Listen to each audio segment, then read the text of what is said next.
generalmente cuando pensamos en la Biblia y lo que la gente piensa en la Biblia, ya es un libro religioso. Eso es para los que quieren ser religiosos o los que quieren ser espirituales. Pero la Biblia, la palabra de Dios, no fue dada por Dios para ser un libro religioso. Es decir, para que a través de este libro nosotros hagamos prácticas religiosas. No, lo que Dios quiso comunicar, y lo vamos a ver de Génesis 1, 26 al 28, desde el principio lo que Dios quiso comunicar es que Él era un rey y que Él tenía un reino.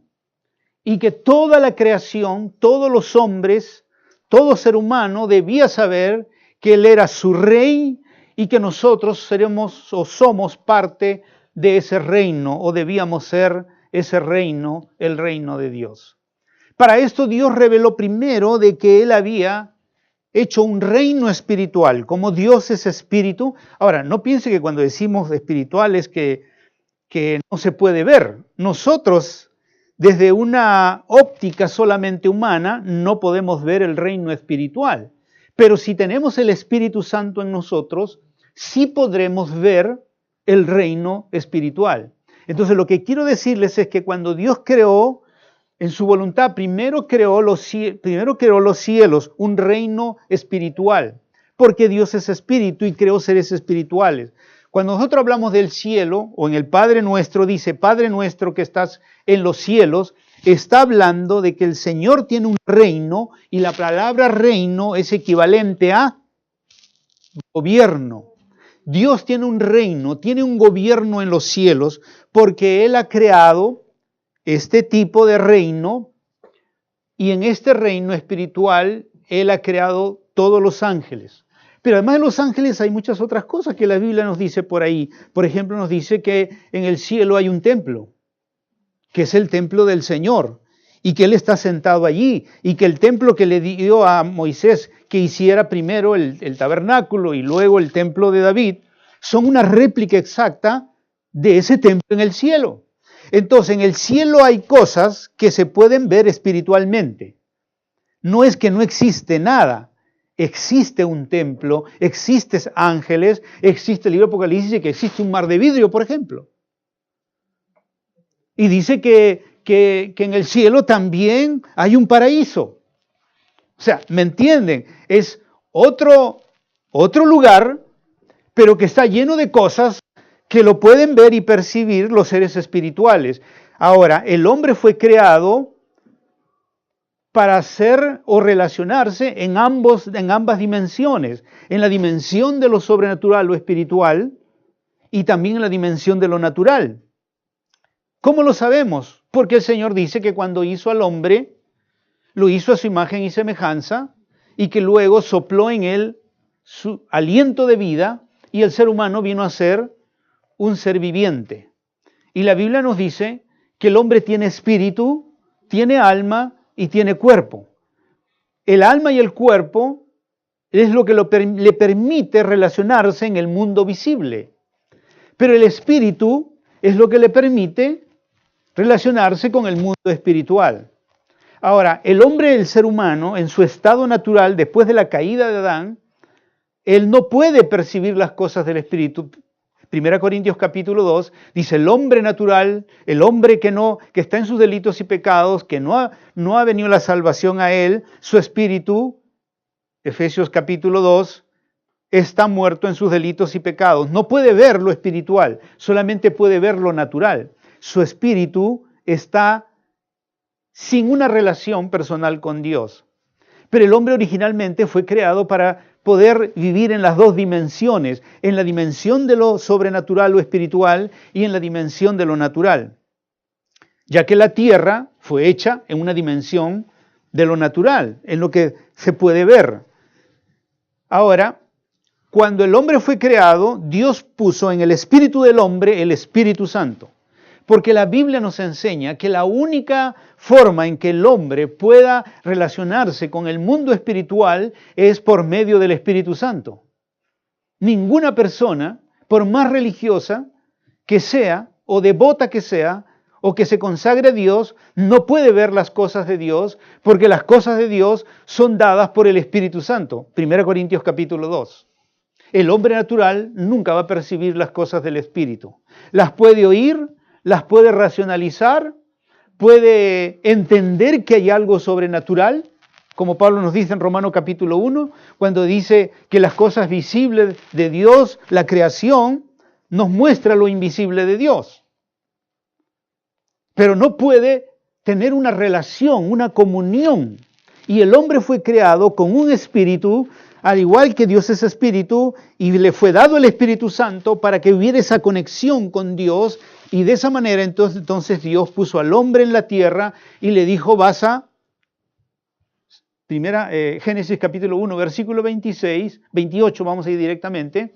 Y Dios lo bendijo y le dijo, sean fecundos, multiplíquense, llenen la tierra, sométanla, ejerzan dominio sobre los peces del mar, las aves del cielo, sobre todo ser viviente que se mueve sobre la tierra.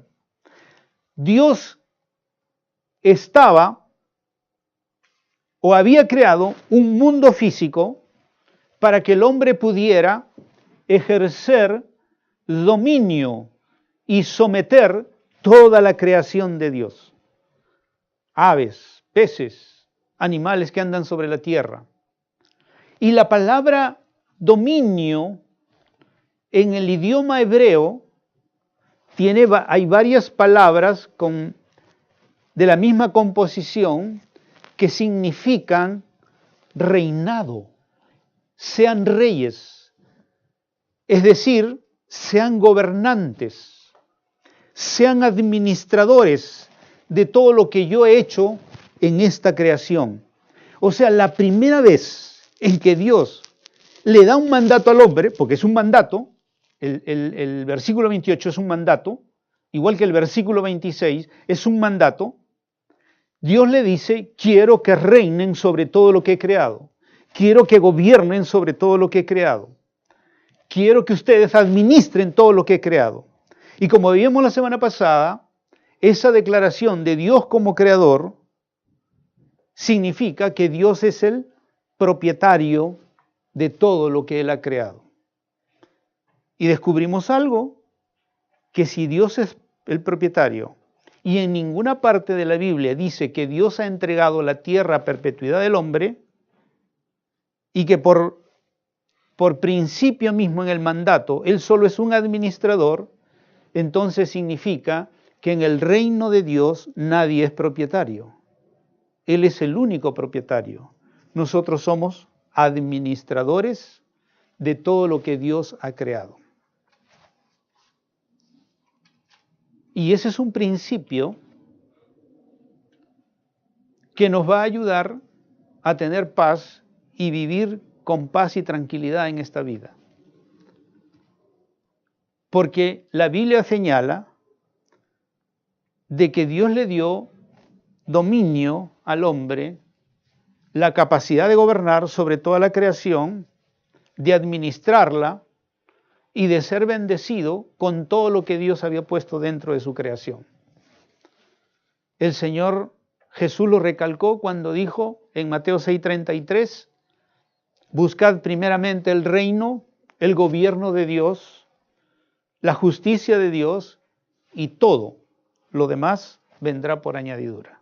Es decir, que si nosotros vivimos bajo el reino de Dios, bajo el gobierno de Dios, como vamos a ver en esta mañana, bajo el gobierno de Dios a través de la constitución que Dios ha establecido en su reino, que es la Biblia, entonces el Señor añadirá todo lo demás.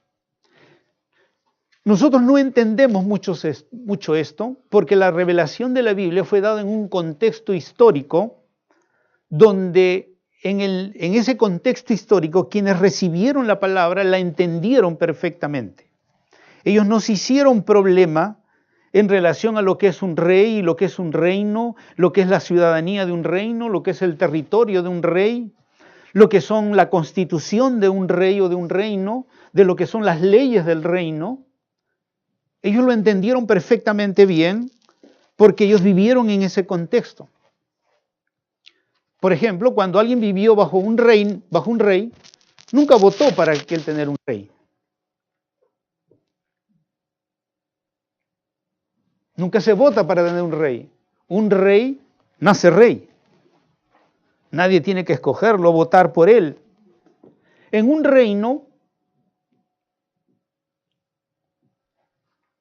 nadie elige su forma de gobierno. Si uno le dice, rey, tú vas a gobernar así, ¿ah? Entonces, muchas cosas que tienen que ver con lo que era un reino fueron dadas en ese contexto por Dios para que el hombre entendiera y comprendiera su mensaje. Entonces, por eso desde Génesis Dios dice, los he creado para que sean reyes sobre esta tierra.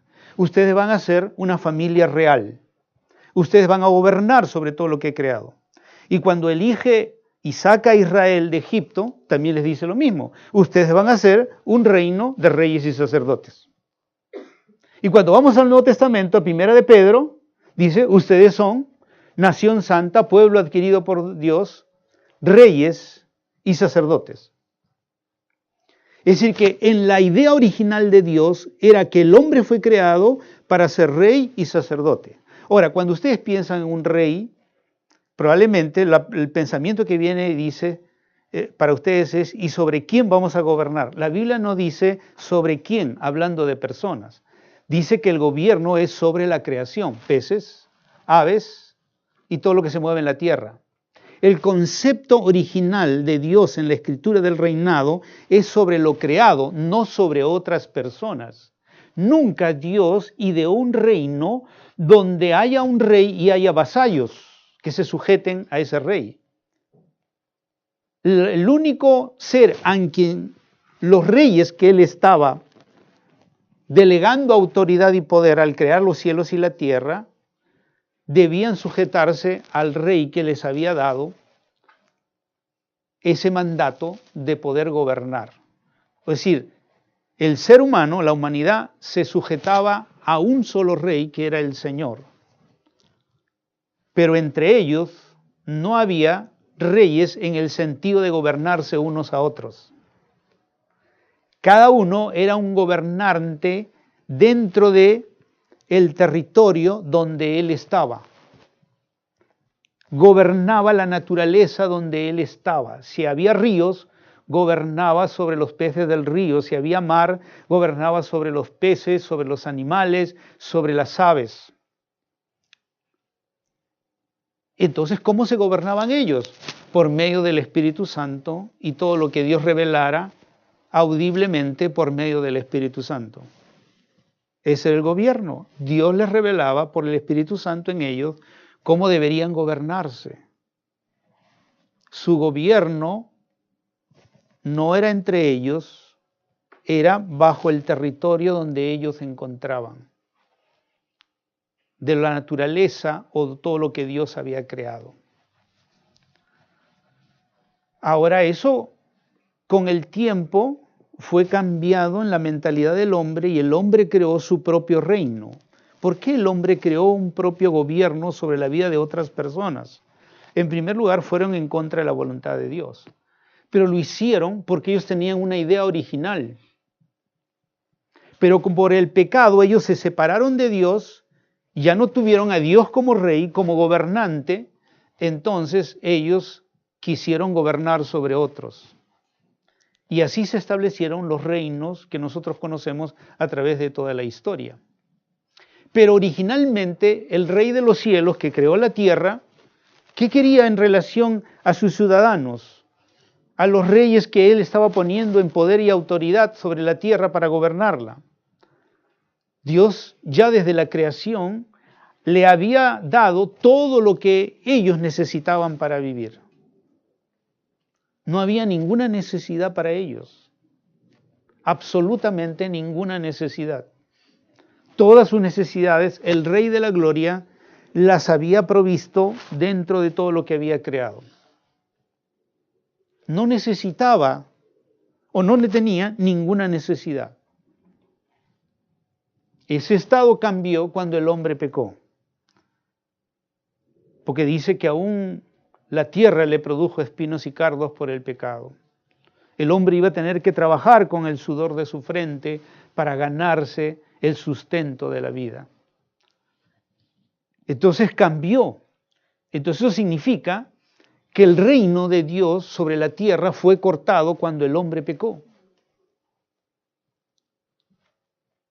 Y se estableció otro reino que no era el reino de Dios sobre la tierra que el Señor había querido. ¿Qué reino se estableció? El reino de Satanás.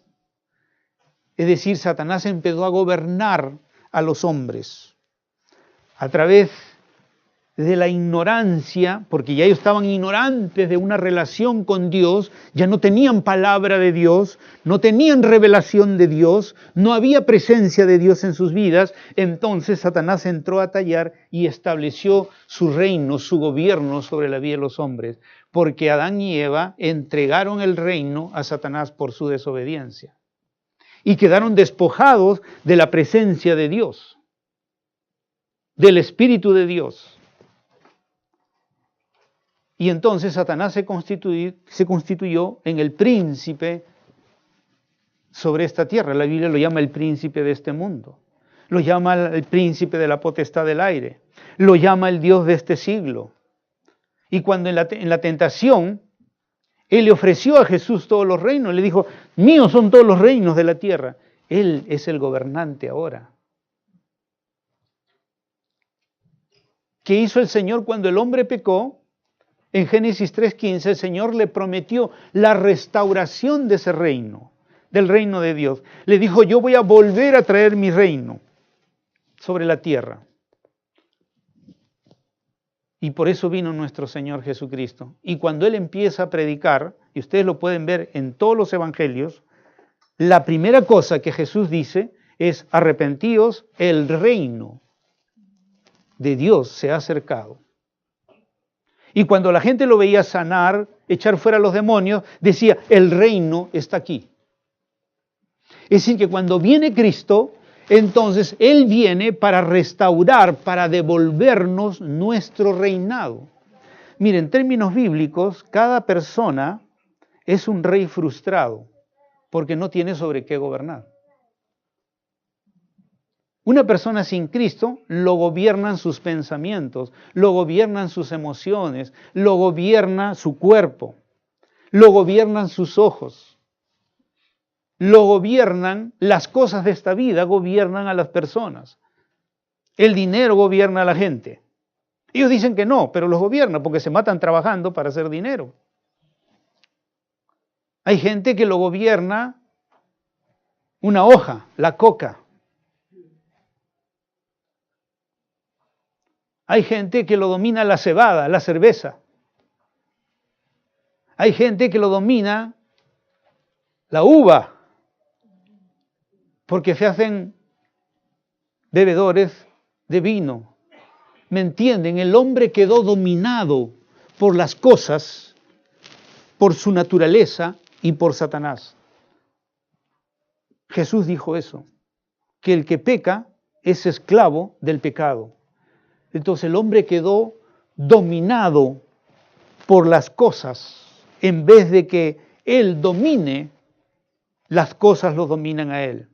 Hemos quedado dominados en todas las cosas, en las circunstancias de nuestra vida. Pero al venir Cristo y restablecerse la comunión por el Espíritu Santo en nosotros, entonces Dios nos ha devuelto el gobierno de Él sobre nuestras vidas. Nuevamente Dios ha empezado a gobernar sobre nuestras vidas. ¿Cómo? Por medio de su Espíritu y su palabra, vamos a ver en esta mañana. Por medio de su Espíritu Dios ha empezado a gobernar nuevamente y nos ha dado control y dominio sobre nuestra vida. Por eso que el creyente no debe ser esclavo de nada salvo del Señor Jesucristo. El cristiano no debe ser esclavo del tiempo, no debe ser esclavo del dinero, no debe ser esclavo de nada absolutamente. Porque ahora, si es creyente, él se le ha dado la capacidad de reinar, de gobernar sobre su vida y sobre sus circunstancias. Por eso existe en la palabra el atar y desatar. ¿Qué es el atar y desatar? Es tener control y dominio de las circunstancias, no dejar que las circunstancias dominen nuestras vidas. Ni la enfermedad, ni ninguna debilidad si nosotros aceptamos la vida resucitada de Cristo en nosotros, es decir, que ya no vivimos nosotros, sino que la vida que tenemos es la vida de Cristo y es la vida resucitada, entonces podremos tener gobierno aún sobre nuestras circunstancias, porque podemos orar atando y desatando.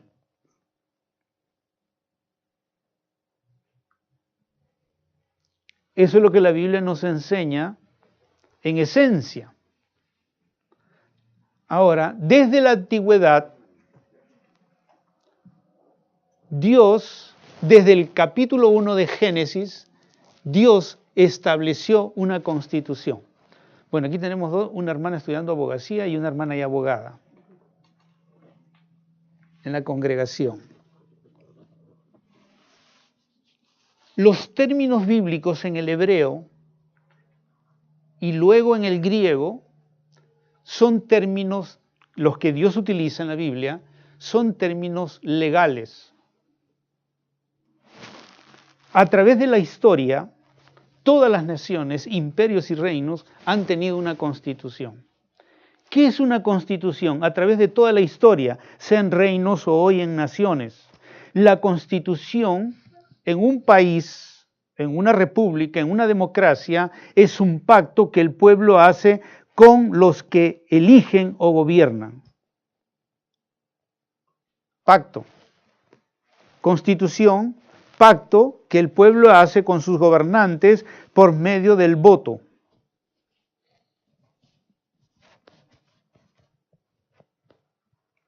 En la Constitución, por ejemplo, en nuestra Constitución, están las aspiraciones del pueblo. Por ejemplo, cuando Saddam Hussein fue vencido por los aliados, por las tropas americanas y los aliados americanos, y lo sacaron del reinado, porque era un rey en Irak, ¿no? Irak. Lo primero que hicieron fue hacer su constitución. El pueblo se reunió, los representantes que ellos eligieron, e hicieron su constitución. Inmediatamente que la constitución estaba hecha, entonces empezó un gobierno democrático en Irak. ¿Se dan cuenta? Entonces, una constitución en un país democrático, que es lo que más nosotros conocemos en este tiempo, una constitución es el pacto que el pueblo hace con los que elige o gobiernan por medio del voto. Esa es una constitución. Y un pacto habla de convenio escrito entre dos partes o más que se obligan a sí mismo de las cosas que diga ese pacto. O podríamos llamarlo también contrato. ¿Alguien arrienda algo aquí? ¿Una casa, por ejemplo? Cuando uno arrienda una casa, es un contrato, es un pacto, es un convenio. El dueño cede su propiedad a una persona bajo ciertos términos y condiciones. Y si uno quiere alquilar la casa, tiene que aceptar esos términos y condiciones. Que tiene derechos, pero también tiene privilegios, la manera como uno puede usar la propiedad. Tiene que pagar, pero que son sus obligaciones, pero también tiene derechos. Por ejemplo, cuando yo alquilé esta casa, todo esto era un jardín. Y yo le dije, quiero convertir su jardín en un auditorio. Claro, me dijo que cualquier cosa que quisiera hacer tenía en el contrato, tenía que pedirle permiso, porque la persona es el dueño y yo era el arrendatario. Contrato, pacto, nos da una idea de lo que es una constitución. Condiciones, derechos, obligaciones que uno tiene. Decía que en toda nación, imperio, reino y ahora república tiene una constitución. Y una constitución es un pacto que el pueblo hace con sus gobernantes que ha elegido por votación. En este pacto están las aspiraciones del pueblo. En esta constitución están las aspiraciones del pueblo. Ahora, ¿saben cómo empieza la constitución de nuestro país? Yo tengo una copia aquí.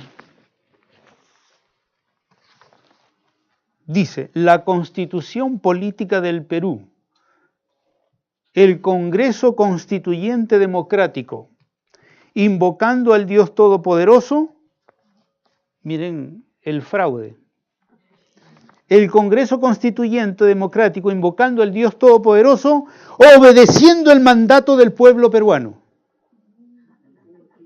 Es una, ¿cómo le podemos llamar a eso?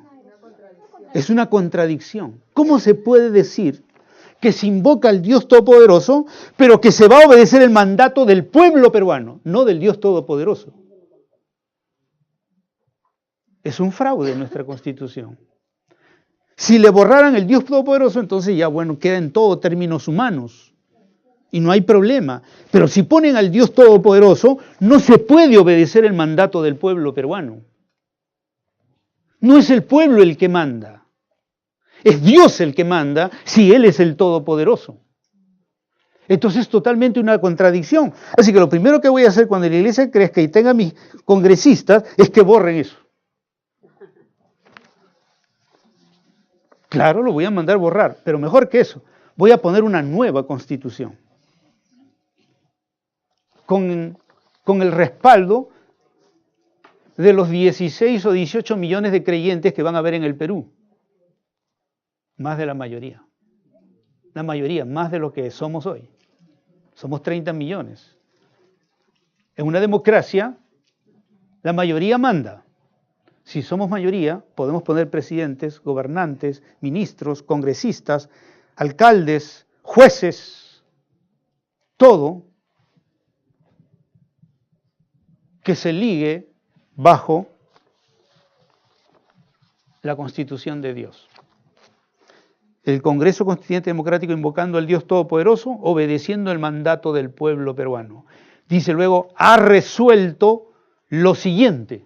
El pueblo ha resuelto. Y vienen todas las cosas que la Constitución manda en relación a la persona, sus derechos, en relación a la sociedad y sus derechos políticos, sus derechos y deberes también. Y luego habla de la estructura del Estado, cómo debe ser organizado el Estado, el poder legislativo, el poder ejecutivo, el poder judicial, etcétera, etcétera. Habla de cómo debe ser el régimen económico en la nación.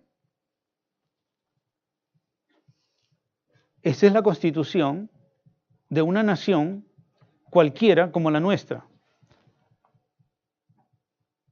Pero en un reino, cuando existían los reinos, en un reino, la constitución era el pacto del rey con sus ciudadanos.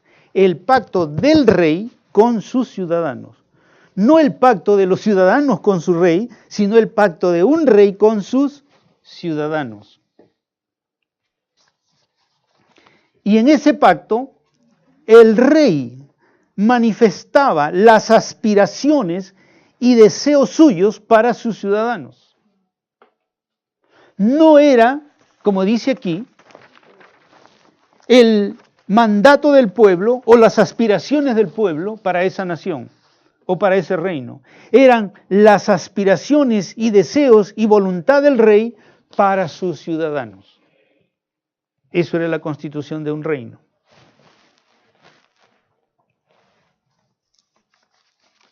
¿Cómo comienza la Biblia en Génesis? Con una declaración, igual como la que tiene nuestra Constitución, comienza igual. Una vez que Dios crea los cielos y la tierra, en el capítulo 1, cuando el Señor empieza a hacer los cielos y la tierra, en el capítulo 1, en el verso 3 dice, y entonces Dios dijo. No dice, Moisés dijo, o Adán dijo. Y todo lo que Moisés dijo, o Adán dijo, eso es lo que tiene que hacer el pueblo. No, El pueblo tenía que hacer lo que Dios dijo. Capítulo 1, versículo 3, y Dios dijo. Versículo 9, entonces dijo Dios. Capítulo 1, versículo 26, y dijo Dios. Y capítulo 2, versículo 16, y el Señor Dios ordenó. Ordenó al hombre, de todo árbol del huerto podrás comer, pero del árbol del conocimiento del bien y del mal no comerás, porque el día que del comas ciertamente morirás. Y Dios dijo, sean fecundos, multiplíquense, llenen la tierra, sométanla, ejerzan dominio. Dios dijo. Y cuando vamos a cada libro de la Biblia, desde Génesis, y vamos pasando libro por libro, Éxodo, Levítico, Números, Deuteronomio, y va a decir, y Dios dijo. Y Dios dijo. Y cuando llegamos a los libros proféticos, ¿qué frase encontramos? Encontramos la frase, así dice el Señor. Y toda la Biblia está, Dios dijo, así dice el Señor. Entonces, ¿qué es la Biblia? Es una constitución del reino. Es lo que Dios dice, donde Dios expresa su voluntad, sus aspiraciones, sus deseos para sus conciudadanos, o sus ciudadanos, perdón. Eso es la Biblia. Entonces la Biblia no es un libro religioso. Es un libro de gobierno. Dios está hablando de su gobierno. Lo que Él dice es cómo Él va a gobernar. Eso es lo que Dios nos está diciendo.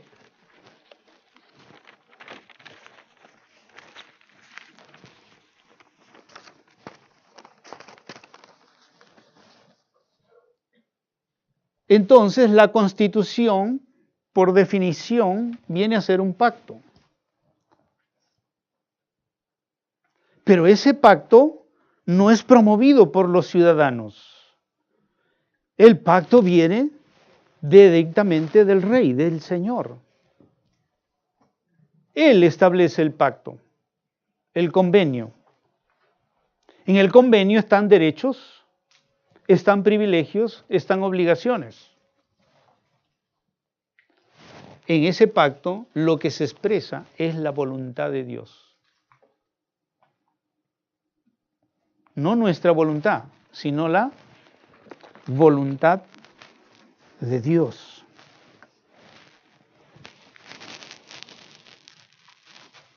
Entonces, en la constitución de un reino,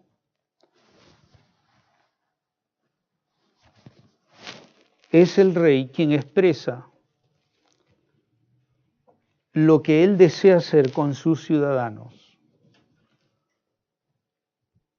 Y por eso lo vemos en Génesis desde el principio, lo que Dios deseaba en relación al hombre y a su creación está expresado allí. Y por ejemplo, ahí en el versículo que hemos visto, Dios establece un pacto con Adán, en el 1:28, porque le dice ustedes van a hacer esto. En forma de mandato, le dice ustedes van a hacer esto. Adán no dijo, yo quiero ejercer, yo quiero dominar, fue Dios quien dijo.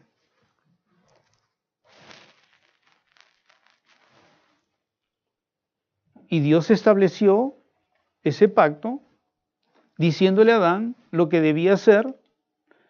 En el versículo 29, miren lo que le dice, también les dijo Dios, miren, yo les he dado a ustedes toda planta que da semilla, que hay en la superficie de toda la tierra, todo árbol que tiene fruto, que da semilla, esto les servirá de alimento. Aún le dice qué deben de comer. Y aquí nace el mandato vegetariano. Porque miren lo que le dice en el verso 29. Miren, yo les he dado a ustedes toda planta que da semilla, que hay en la superficie de toda la tierra, y todo árbol que tiene fruto, que da semilla, esto les servirá de alimento. Vegetarianos. Cuando viene el diluvio y solo queda Noé y su familia, el Señor ahí recién le dice, pueden comer carne. Les cambia la dieta.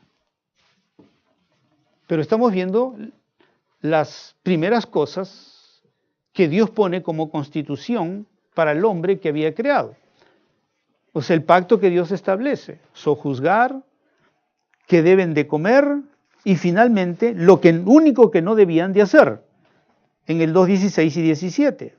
El Señor dijo y ordenó al hombre, de todo árbol del huerto podrás comer, pero del árbol del conocimiento del bien y del mal no comerás, porque el día que de él comas ciertamente morirás. Una sola restricción dentro del mandato y el pacto que Dios estaba haciendo con el hombre. Una sola cosa. Y el Señor le va a decir que si él no obedece, va a morir. Porque en el mismo pasaje le dice, es otro pasaje donde el Señor le dice que si él comía del árbol de la vida, viviría para siempre. Entonces la Biblia es la constitución del reino de Dios. Hay creyentes y también la gente que no cree, ¿no es cierto? Viola todas las leyes, la constitución de Dios, la Biblia. La viola, o sea, simplemente no lo obedece, se declara ateo, se declara, no sé, gnóstico, lo que sea, y cree que porque se ha declarado así, para él no va a funcionar la constitución del reino de Dios. No.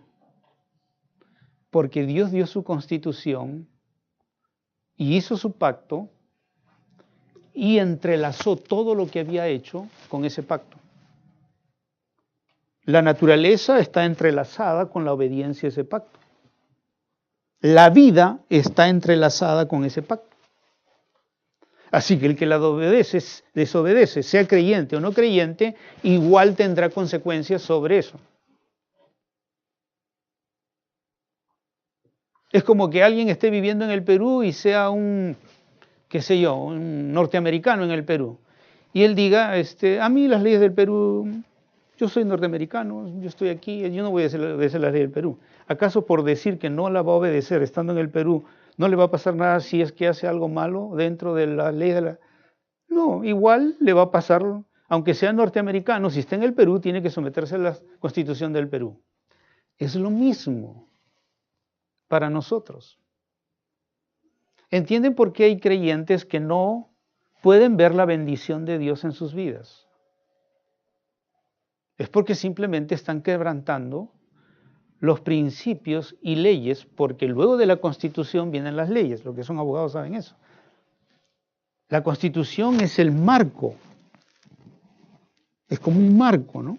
Referencial, pero luego se dan las leyes para proteger lo que la Constitución dice, para poder hacer que un ciudadano, a través de la ley, sea protegido.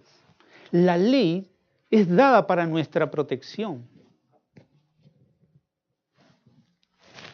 Ahora Dios no solo expresó sus deseos, aquí los expresó en la vida de Adán, luego los expresó en la vida de Enoc, por ejemplo, fue una voluntad oral, hizo pactos orales, lo hizo con Noé, pactos orales, lo hizo con Abraham, te bendeciré, engrandeceré tu nombre, bendito el que te bendijere, maldito el que te maldijere. Ese era un pacto. Dios estaba estableciendo su constitución, su pacto entre Abraham y él. Pero era Dios quien estaba estableciendo ese pacto. Pero luego cuando viene Moisés, Dios le dice, escribe ahora todo lo que yo he establecido como pactos.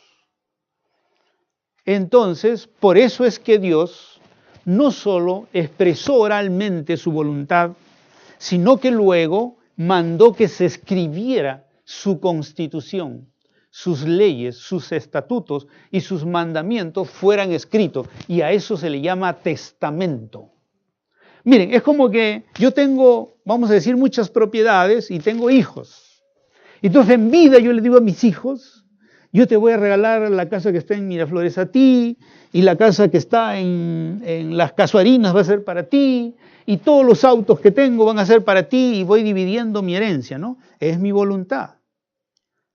Pero para que esa voluntad mía sea protegida a las personas que yo les he dado en vida, oralmente les he expresado mis deseos y mi voluntad, para que ellos sean protegidos y efectivamente lo tengan, tengo que hacer un testamento. Porque un testamento lo puedo llevar hasta una corte y reclamar mis derechos.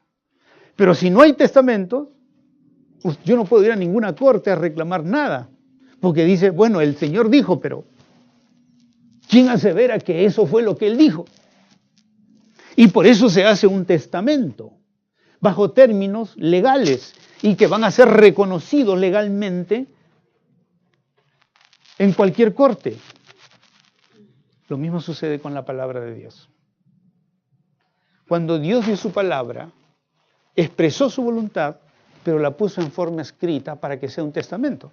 Por eso nosotros hablamos del Antiguo Testamento y del Nuevo Testamento. Estamos hablando en términos legales. La Biblia está hablando de términos legales.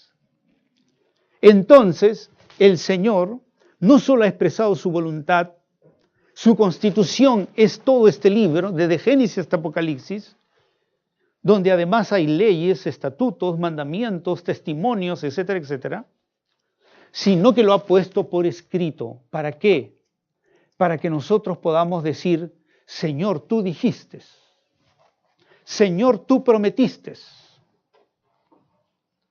Y entonces podamos reclamar nuestros derechos y también saber cuáles son nuestras responsabilidades y cuáles son nuestros privilegios. Sin la Constitución, por testamento, usted no podría reclamar nada. Yo puedo reclamar cosas de Dios porque están en este testamento. Como también puedo ver mis obligaciones. Y así es como tenemos que tomar la palabra de Dios. Cuando usted infringe la ley de Dios, inmediatamente, como cualquier ciudadano en una nación, usted es despojado de sus privilegios y sus derechos. ¿Sí o no? Si usted roba y le comprueban que ha robado, ¿qué va a hacer? ¿Qué dice la ley de la Constitución del Perú? Que usted va a ser sometido a un juicio y si en el juicio se prueba que realmente ha robado, entonces va a ir a tantos años a prisión. Y cuando usted está en prisión, está privado de sus derechos, de sus privilegios, de todo lo que usted podría haber hecho si estuviera en libertad. ¿Sí o no? Cuando usted y yo pecamos, cuando usted y yo no hacemos lo que la palabra de Dios dice, venimos a ser prisioneros. Perdemos nuestros derechos, perdemos nuestros privilegios. Eso es lo que no entiende el creyente. El creyente cree que si el Señor dice, no dejando de congregarnos como algunos tienen por costumbre, sí. Pero eso es romper una ley espiritual. Y dice, Señor, ¿por qué no me bendice? Bueno, es que no me has puesto a mí primero, pues dice el Señor. ¿Y por qué tengo escasez económica? Bueno, es que seguramente no diezma ni ofrenda, pues. Porque en el reino el Señor dice que al que ofrenda y diezma le abrirá las ventanas de los cielos, derramará bendición hasta que sobreabunde, y le llamarán bienaventurado, y reprenderá al devorador, al diablo, que quiera quitarnos lo que el Señor nos ha bendecido. Y aun cuando quite, como Job, podremos pedir por el testamento esa promesa, y el Señor vuelve a bendecir con el doble, el triple, o todo lo que Él quiera darnos.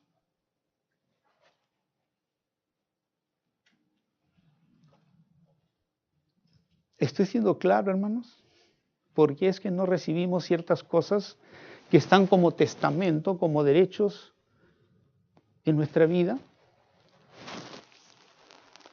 Es porque algunas cosas que nosotros debemos hacer, que sabemos, no las hacemos.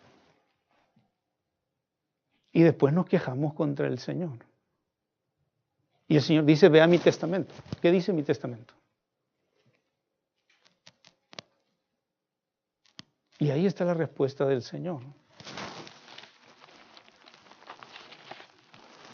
Ahora, ese testamento tiene que ver con esferas de gobierno.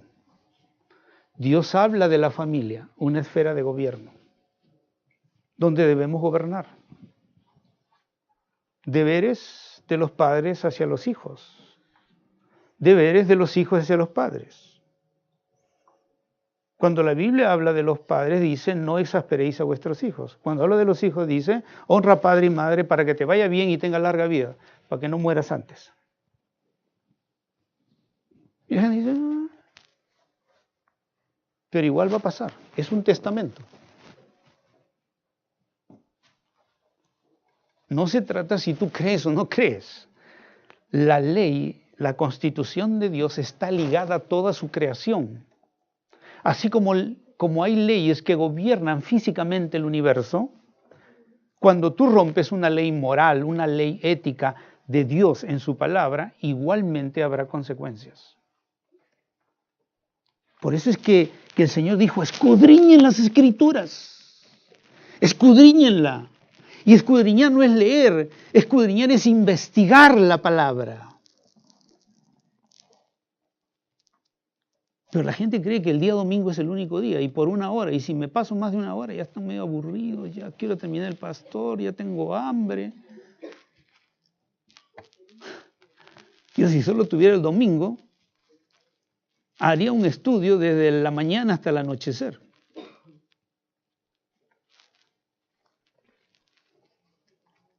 Porque si no conozco, como dice la gente, estoy pescadito frito. Si no conozco la Constitución, sus leyes, sus normas, sus estatutos, sus mandamientos, voy a andar como ciego. Ni siquiera me voy a dar cuenta por qué me pasa algo.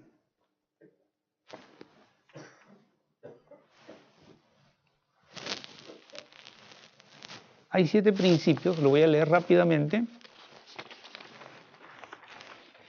acerca de la Constitución del rey. La primera cosa es que el origen de la Constitución es el rey y no los ciudadanos. Eso lo hemos visto en Génesis 1. Dios dijo, así dice el Señor, el origen de la Constitución no es humana. Su origen está en Dios, no en los ciudadanos. Por lo tanto, ningún ciudadano tiene el derecho de cambiar esta Constitución. Nadie puede cambiarla. Pero quiero decirles que sí, mucha gente quiere cambiarla. Aún los pastores quieren cambiarla. Y algunos la han cambiado.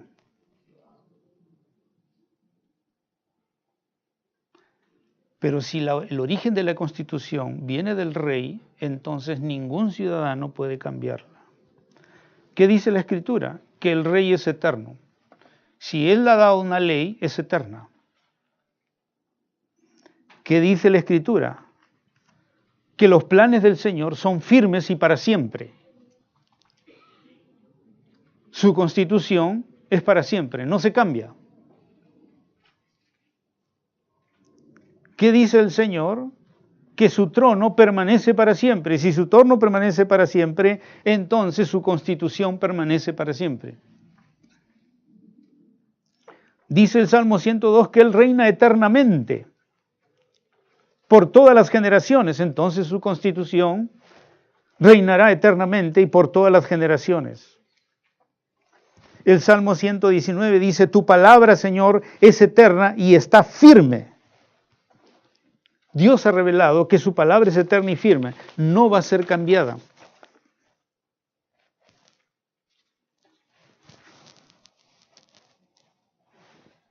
La palabra de un rey es inmutable e incambiable, no se puede cambiar. Pero ¿qué es lo que nosotros estamos acostumbrados a ver dentro de la iglesia? Estamos acostumbrados a ver que, por ejemplo, un canal invite a un pastor o a alguna autoridad, una autoridad del cristianismo para exponer sobre algún tema y entonces la persona que ha sido invitada dé su opinión. Eso es lo que estamos acostumbrados. Y por supuesto hoy un tema es los derechos de los homosexuales, o el matrimonio gay, o la aprobación del aborto. Entonces vienen y invitan a un pastor o a alguna autoridad religiosa y le dicen qué piensa usted o qué piensan ustedes de los homosexuales. ¿Qué piensan ustedes del aborto? ¿Qué debe responder un cristiano?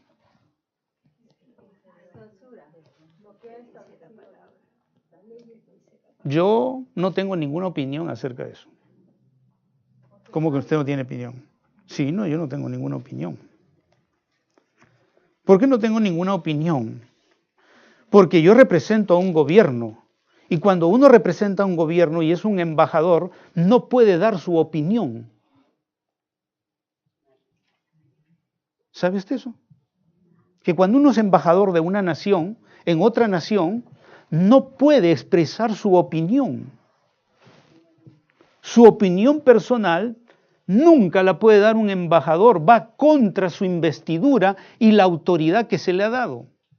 Lo único que puede hacer un embajador es decir, la posición de mi gobierno es esta, nada más. Así que cuando usted le pregunten algo, ¿y usted qué opina? Yo, nada. ¿Cómo que nada? Pero usted nos dice, bueno, yo solamente puedo darle o puedo decirle la posición de mi gobierno.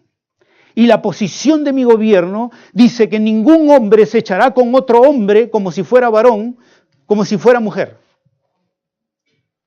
Si no morirá. Es abominación delante de Dios. Esa es la posición de mi gobierno. No es mi opinión, es la posición de él. Y eso es lo único que tengo que decir. ¿Me entienden? Nosotros caemos en el juego de la gente porque expresamos nuestras opiniones. Nosotros no entendemos que como embajadores del reino de Dios, nosotros no podemos dar nuestra opinión. Lo único que podemos hacer es dar la posición de nuestro gobierno. Y la posición de nuestro gobierno es que no hay matrimonio gay ni hay homosexualidad, porque en la posición de nuestro gobierno, que es el Rey de los cielos, el Creador del universo, dice de que ningún varón se echará con otro varón como si fuera mujer. Porque esto es abominación y contamina nuestra tierra. Punto. No, pero ¿usted qué opina? Yo no opino nada. Yo soy un embajador. Yo solo puedo dar la posición de mi gobierno, absolutamente, nada más que eso. Pero si yo doy mi opinión, dice, sí, porque ustedes son, pues entonces son, ¿cómo les llaman cuando la persona no acepta lo de otro? ¿Cómo? Discriminar, sí, ustedes discriminan, ustedes no son tolerantes. Bueno, dígale eso al Señor, pues que creó sus leyes, ¿no?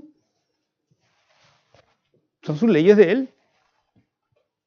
Y Él ha probado que si ustedes cambian la ley, nuestra sociedad y nuestra nación va a sucumbir. Si no, mire ahí los asirios, mire los babilonios, mire los medo-persas, mire los griegos, mire los romanos. Toda cultura, nación y reino desaparece cuando ahí está el ejemplo de Sodoma y Gomorra. Eso está descubierto por la arqueología. La arqueología ha confirmado la existencia de Sodoma y Gomorra. Y hasta la ceniza que han encontrado los arqueólogos dice que no es existente con nada conocido en el planeta Tierra. Los científicos dicen eso, ¿eh? Están asombrados porque dicen, pero ¿cómo esta ceniza o este azufre no es igual que el azufre que produce la Tierra? Claro, pues, porque la Biblia dice que ese fuego vino del cielo.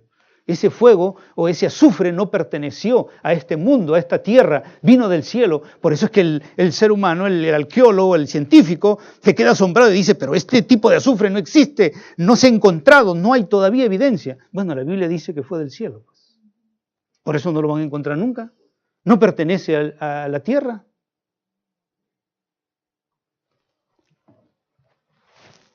Entonces, nosotros somos ciudadanos del reino y obedecemos las leyes del rey. La Constitución, en segundo lugar, contiene los beneficios y privilegios de los ciudadanos. Esos privilegios, esos beneficios son las promesas de Dios. Todas las promesas de Dios contienen beneficios y privilegios como ciudadanos del reino de los cielos. Las promesas para nosotros podemos ir y reclamarlas. Son nuestros privilegios, son derechos que Dios nos ha dado. Él las ha puesto en el testamento que es su palabra y por eso podemos reclamarlo. Por eso podemos pedirla. Y eso lo sabía Job, aun cuando no tenía escritura, lo sabía. Por eso dijo: Jehová dio, Jehová quitó. Cuando perdió todos sus bienes, cuando perdió todos sus hijos, él dijo: Jehová dio, Jehová quitó, sea el nombre del Señor bendito. ¿Por qué dijo eso Job? Porque él sabía en primer lugar que él no era dueño ni de la vida de sus hijos, ni era dueño de sus propiedades. Las propiedades eran del Señor y sus hijos eran del Señor. Así que cuando ellos se fueron, dijo: Jehová dio, Jehová quitó, sea el nombre del Señor bendito. Y cuando se quedó sin nada, le dijo al Señor que Él era todopoderoso para restituirlo. Y así fue, el Señor le restituyó. Pero a veces vamos a ser probados en no tener nada, en ser despojados de todo, para luego ir como ciudadano del reino y decir: Señor, pero tú nos has prometido. Y yo estoy andando en tu palabra. Por tanto, Señor, pido la promesa. Y la Biblia dice en Hebreos 11 que todos los que creyeron en las promesas tuvieron lo que el Señor les había prometido.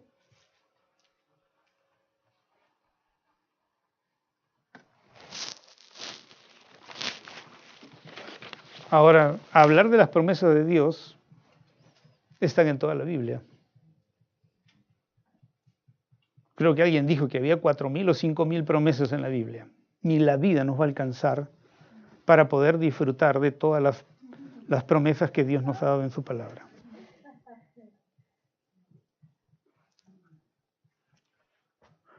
Tercero, el rey se obliga a sí mismo por los principios de la Constitución. El rey se obliga a sí mismo por los principios de la Constitución.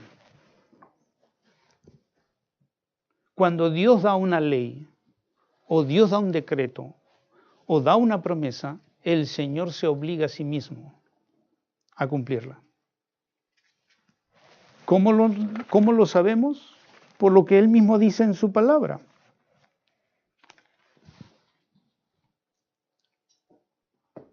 Si Él dice que va a hacer algo, el Señor lo cumple, porque su palabra es su ley y su ley es su palabra. Así es el Señor, así Él se ha revelado en su palabra y así es como Él se da a conocer en su palabra. En cuarto lugar, la Constitución contiene los derechos establecidos por el rey para sus ciudadanos.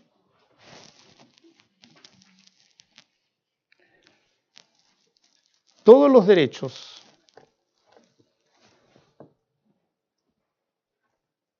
establecidos por el rey están en un testamento. Acuérdense lo que es un testamento. Si usted, su padre, le ha hecho un testamento y usted está incluido en ese testamento, entonces usted tiene derechos. No porque usted los pida, es porque el Señor lo ha establecido. Por ejemplo, Jesús dijo: no todo el que me dice Señor, Señor entrará en el reino de los cielos. Pero Él ha dicho que Él nos va a llevar a su reino celestial.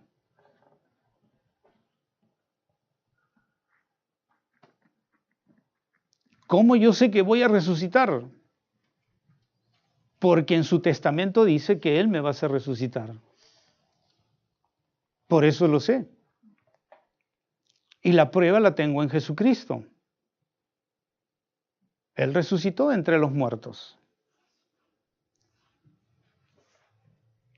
Entonces, como ciudadanos, tenemos por escrito todos los derechos que Dios nos ha dado. Y otra vez, cuando vamos a la Biblia, vamos a encontrar muchos derechos que Dios nos ha dado en su palabra. Por ejemplo, Pablo dice esto: mi oración es que los ojos de su corazón les sean iluminados para que sepan cuál es la esperanza de su llamamiento, cuáles son las riquezas de la gloria de su herencia, riquezas de la gloria de su herencia, y cuál es la extraordinaria grandeza de su poder para con nosotros los que creemos, conforme a la eficacia de la fuerza de su poder. Dios ha dejado por escrito nuestros derechos. La Biblia dice que somos coherederos con Cristo. Es un derecho que Dios nos ha dado y lo ha puesto por escrito. Y Él cumple lo que su palabra dice. Igual que una constitución humana tiene sus derechos, tiene las leyes que protegen esos derechos. Igual el Señor, todo lo que Él ha dicho está puesto en su testamento y por lo tanto tengo ese derecho. Pero por ejemplo, una vez me acuerdo, leí una película de una persona que iba a heredar una gran fortuna, pero la condición era que la persona, para heredar toda esa gran fortuna, tenía que estar casado y con todas las de la ley.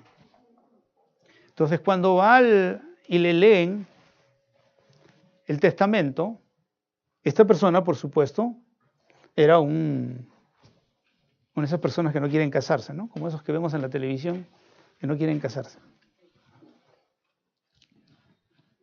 La condición que establecía el testamento es casado, legalmente casado. Entonces, ¿qué tuvo que hacer? Buscarse una novia y ficticia, aunque sea, casarse y después divorciarse para poderse recibir la herencia. Pero no me acuerdo qué otra cláusula había en el contrato.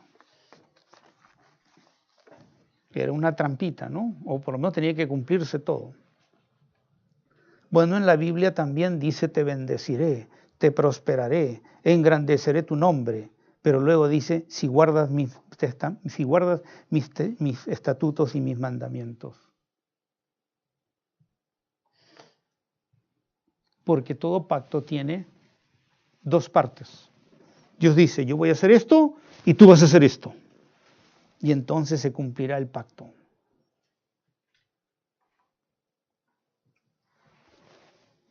Esto es algo que nosotros tenemos que entender y comprender. Por eso es que en un gobierno de una nación, nosotros podemos libremente comerciar, comprar, pero siempre y cuando paguemos nuestros impuestos. Si quebrantamos la ley y no respetamos esas leyes, esas normas, entonces nuestros derechos constitucionales serán suspendidos. Igual, Dios nos ha dado derechos, están en su palabra, pero si nosotros no obedecemos, entonces nuestros derechos serán suspendidos. Quinto, la Constitución no puede ser cambiada por los ciudadanos, solamente por el rey. Y decía hace un momento que mucha gente quiere cambiar cosas que Dios ha establecido en su palabra. No puede ser cambiada por ningún ciudadano. Solo el rey podría hacerlos, pero él ha dicho que su ley es para siempre. En sexto lugar, la Constitución es la referencia de la vida en el reino. Mucha gente nos pregunta: ¿y usted por qué no toma? ¿Y usted por qué no baila? ¿Y usted por qué no hace esto? ¿Y por qué no hace el otro? ¿Por qué los evangélicos así y allá? Pues ¿saben por qué? Porque la Constitución de nuestro Dios es la referencia para nuestra vida.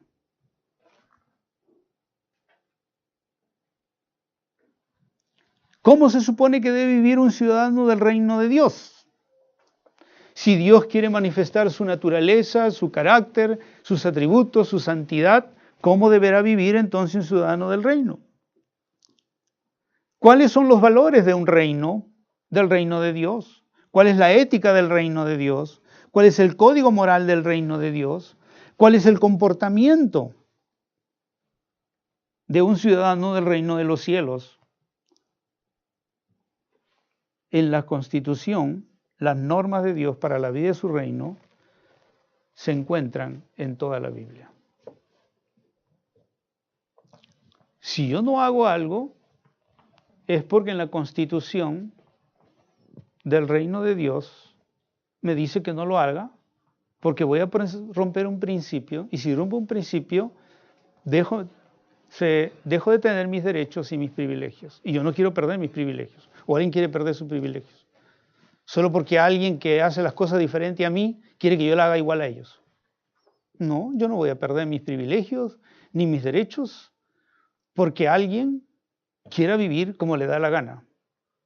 Yo prefiero vivir bajo las leyes del reino porque estoy protegido, porque mis derechos se van a cumplir, mis privilegios se van a cumplir. Entonces, ¿para qué voy a hacer otra cosa y no tener las referencias de vida que el Señor me da?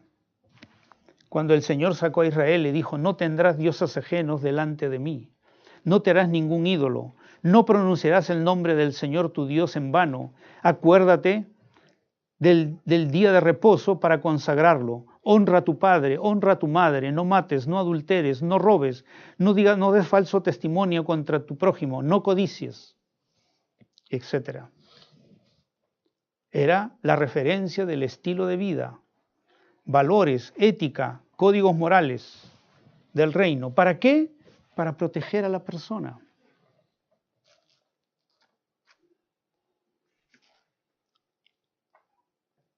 Para eso era. En Mateo 5 el Señor habló de el sermón del monte. Dichosos los pobres en espíritu, porque el reino de los cielos les pertenece. Dichosos los que lloran, porque serán consolados. Dichosos los humildes, porque recibirán la tierra como herencia. Dichosos los que tienen hambre y sed de justicia, porque ellos serán saciados. Dichosos los compasivos, porque serán tratados con compasión. Dichosos los de corazón limpio, porque ellos verán a Dios. Dichosos los que trabajan por la paz, porque serán llamados hijos de Dios. Y dichosos los perseguidos por causa de la justicia, porque el reino de los cielos les pertenece. El Señor nos da las pautas de cómo vivir en el reino.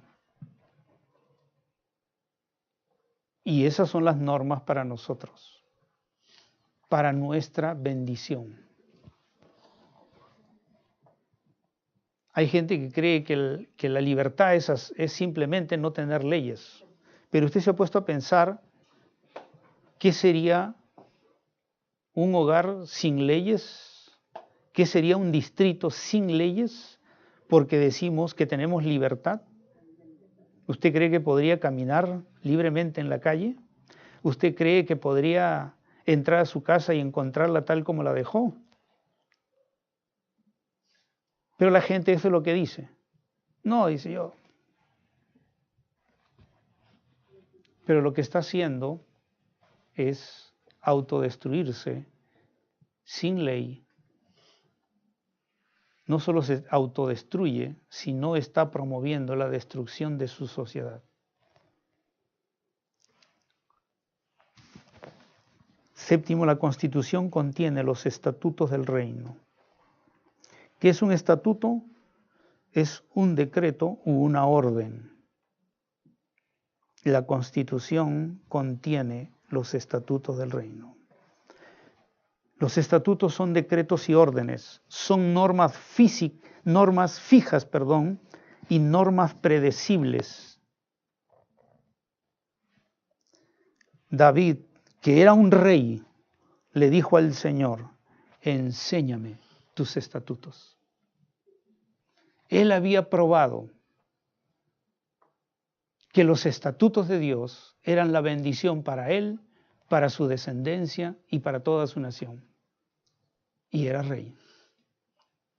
pero dijo, Señor, enséñame tus estatutos.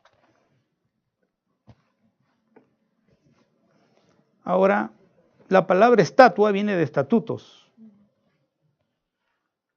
Piensa en una estatua. De repente hay una estatua donde usted vive. Cuando llueve, ¿cambia la estatua? Si nevara, ¿cambiara la estatua? Si la temperatura subiera a 50 o 60 o 70 grados, ¿cambiaría la estatua? Si la escupiera, ¿cambiaría? Si la maldijera, la odiara, ¿cambiaría la estatua? Por supuestamente que no. Sigue siendo la misma. Estatuto es eso. Usted puede escupir los estatutos de Dios, puede no obedecerlos, no tenerlos en cuenta, pero no van a cambiar. Dios ha dado decretos que no cambiarán.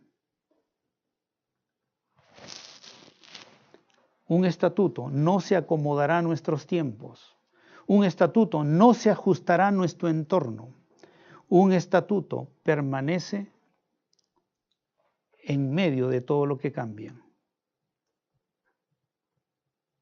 Un estatuto no será afectado por las condiciones que lo rodeen. Mucha gente el día de hoy, aún dentro de la iglesia, piensa que hay cosas que se deben cambiar de la Biblia o la reinterpretan de otra manera. Pero la Constitución del Reino tiene estatutos que son inamovibles, valores inamovibles, creencias inamovibles. Eso es lo que el Señor nos ha dicho en su palabra. El Señor Jesús dijo, el cielo y la tierra pasarán, pero mis palabras, mis estatutos jamás pasarán. Y luego cuando habló con el joven rico y el joven rico se alejó, le dijo, desaparecerán el cielo y la tierra antes que caiga una sola tilde de la ley. Todo va a desaparecer, el estatuto de Dios permanecerá para siempre. Por eso, ¿quién se le podría ocurrir cambiar los estatutos de Dios? Los ciudadanos no podemos. La Constitución dice, la palabra del Señor, 1 de Pedro 1:25, la palabra del Señor permanece para siempre. Son nuestra bendición, son nuestra protección. Si nosotros queremos verlo de otra manera, es nuestro problema. Por eso el Señor llama sabio al que obedece su palabra, sus estatutos. Porque lo van a hacer de bendición. Lo van a bendecir. Es para bendecirnos. No solamente a nosotros, sino a nuestras generaciones. ¿Saben qué es la iniquidad en la Biblia? Es el pecado generacional. O sea que cuando usted no obedece la palabra y usted empieza a hacer lo contrario a la palabra, usted queda maldecido por una cosa, pero si usted se casa, esa maldición va a pasar a sus hijos. Y si esa generación no venció eso, no obedeció la palabra y tuvo ese pecado, pasará a otra generación. Por eso la Biblia dice que Dios maldice hasta la cuarta y quinta generación. Pero ¿qué pasa si en la quinta generación tampoco se arrepienten? Seguirá pasando de generación en generación. Es decir, su desobediencia alcanzará generaciones de generaciones de generaciones. Como dice el Señor, hasta que empobrezcas y desaparezcas de la tierra.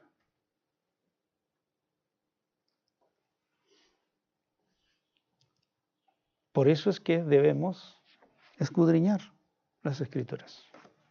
Segunda Timoteo dice, toda la Escritura es inspirada por Dios, útil para enseñar, útil para redarguir, útil para instruir en justicia y útil para hacernos hombres de Dios, preparados para toda buena obra. Es una bendición que usted escuche esto, porque es sabiduría para los sencillos, pero es espada y muerte para los que no lo conocen y no lo obedecen. Dios nos ayude, hermanos, a ver la palabra, a ver al Señor como Rey y ver que Él tiene una constitución, que es este libro, y que ha sido dado para permanecer para siempre. Aun cuando el cielo y la tierra ya no estén, dice que la palabra va a permanecer. Los estatutos de Dios, los mandamientos, todo va a permanecer. El que no va a estar es usted, si es que no lo obedeció.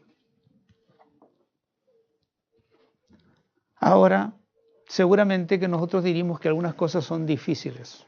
Bueno, algunas cosas son incredulidad, otras son difíciles. Sí, es verdad. Pero recuerdan cómo empezamos el mensaje. Dios nos conectó por su Espíritu Santo con Él para poder ser gobernados por el Señor mediante su palabra. Sin el Espíritu no podemos llevar adelante ningún mandato, ningún mandamiento, ningún estatuto. ¿Qué hace el Espíritu Santo? El Espíritu Santo hace que podamos o dejemos o nos insta a que Cristo viva su vida en nosotros. Cuando hay algo que yo no puedo hacer, entonces le digo, Señor, no puedo, pero tú hazlo a través de mí. Ese es el secreto de la vida cristiana.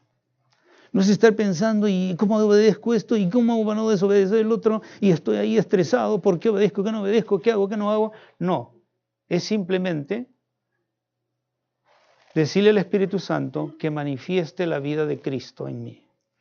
Porque cuando Cristo se manifiesta en mí, Él todo lo puede.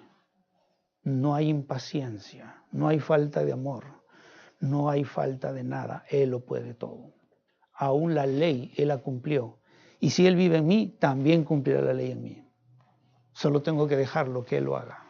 Y tengo que considerarme yo muerto a mí mismo. Pero si yo vivo, entonces tendré que esforzarme en hacerlo. Pero si me esfuerzo, nunca lo podré hacer. Porque no podemos hacer lo espiritual con lo carnal. Amén. Entonces, si hay una solución,